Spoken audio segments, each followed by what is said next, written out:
Okay, g'day viewers. Well, one thing I do recommend, even though I don't really need to, but I make a good habit of compressing all files on my external hard drive. So I always set it to default, compress the drive to save disk space. Personal habit, it does help a little bit. I'm going to use the, I got another one of these enclosures off eBay. Same as that one there. That was actually quite a good price, a good USB 3 one. That's got the laptop hard drive in there, so beautiful. That works out very well. I bought another one like this, which takes, it's a USB 3, it takes SATA and IDE hard drives. It's got an adapter inbuilt, that's what I want. Because I can easily change and chop and change around instead of using all these other cases. This is the other limitation, up to 400 gigabytes, that's all it supports up to. But this is going to be, I'll leave my 120 gigabyte Seagate in there, I will stay like that. And I'll use a new one I got a eBay now for my 160 gigabyte Seagate and other SATA or 500 gigabyte, those sorts of drives I come across in my travels. But should I get any more SATA, excess SATA hard drives, so I can just use the external enclosure. It's much more, I can have that portable and easy way to back stuff up. Although this works very well, but I think it's only USB 1. It says it's USB 2, but nah, USB 1. Very slow this thing, it works well, but very slow. That USB 2 port is a pretty crappy brand. I call this brand Shitmo, the art of landfill. Shitmo, the art of landfill. Not a very good brand, that. The nicest model they had in eBay at the time when I bought that, which was quite a few years ago, was cheap. Works well, but the IDE part of it stopped working. And surprise, surprise.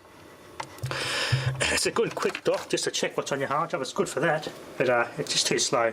The USB 3 case I got coming can be much faster. So that's taking a while to compress all the files on that drive. Anyway.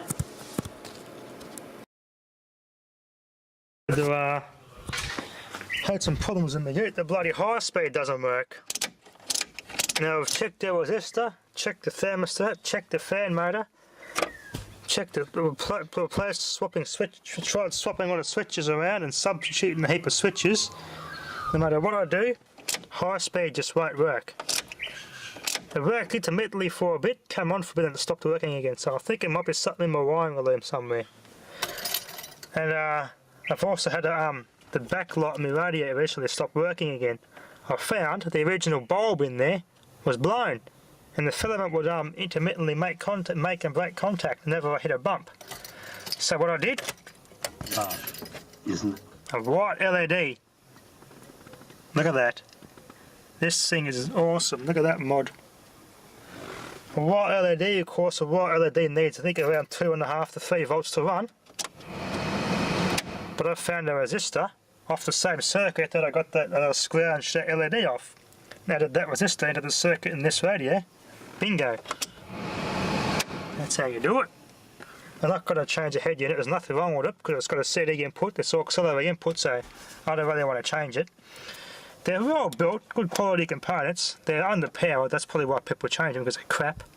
I finished high school. You turn them flat out and they just distort, but I don't care. It's got a CD input, that's all that really matters. No need to change it. As you can see, all works normally, but no higher. I tried several different switches, several different modules, the whole complete modules that is, still the same thing.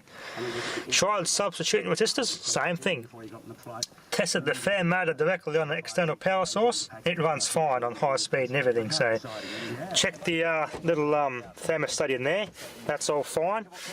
So what it is, I don't know. Everything under the bonnet's right, the relays under the bonnet, I checked all the relays, they're all fine. Nothing wrong with a compressor or a clutch, everything there's fine. So this has got me stuffed. There is something wrong within my wiring loom, it's got to be, because I've checked all the relays as it said, all the switches, thermostats, everything, and it still does it. Annoying. I even pulled this switch apart and polished it and cleaned it and re-lubricated it, and it works very well. So it's not that switch. Definitely not. Bloody annoying.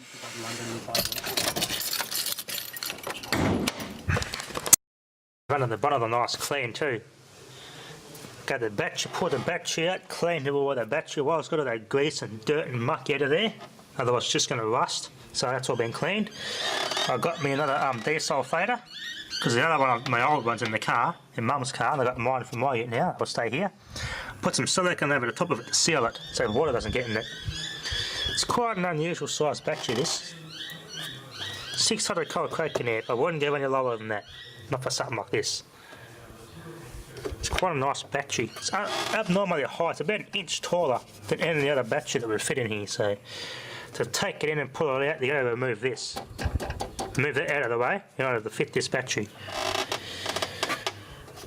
So this thing will preserve it, that desulfator. You can hear it going.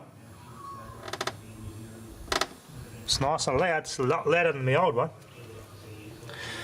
Must have, I think they revised the circuit a bit and made some improvements. This is a newer model. I've found out why this belt was squeaking and glazing. Although this is an old one, as I said in one of my previous videos, I've found the problem to be this tensioner. In here, there's a bit of excess play in there, and the tensioner cocks down a bit. It's all cockeyed.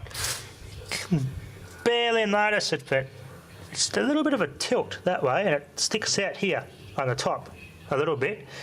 And when it's running, as you can see, if you go in line with the alternator, it's not very straight. Eye it straight, it's crooked. As the belt runs, it runs straight here, but it tries to move out. And it slides that way across this bloody idler, causing the squeal and the squeak. So that's what the problem was. It's just I have to get it to replace this tensioner. So yeah, they can't adjust it, it's pressed together, you can't fix it, you have to replace this whole bloody tensioner. It involves pulling this water pipe out and unplugging that, which is a bit of a bloody camera, and a check card error again. Stupid thing. I reformatted this card in this camera several times to fix the problem, and it just doesn't like it. Freaking thing. But yeah, it's definitely this. It's a little bit cockeyed, pulls out a bit, so replacing this will fix the squealing issue. Because I do keep under this engine bay clean as possible at all times and degrease it. So there's my new engine mounts down there. Yeah, can't stand a dirty underneath engine. It's got to be clean, that way I can see if there's any leaks and where they're coming from. It's nice and clean and well maintained. Yeah, so that's why at the moment I can't put good quality American or Argentinian made Dayco gates fan dots on this, because they just squeal on this and glaze up. So I've got to replace this tensioner to fix that squealing issue. But anyway, that'll be enough for now. Thanks for watching.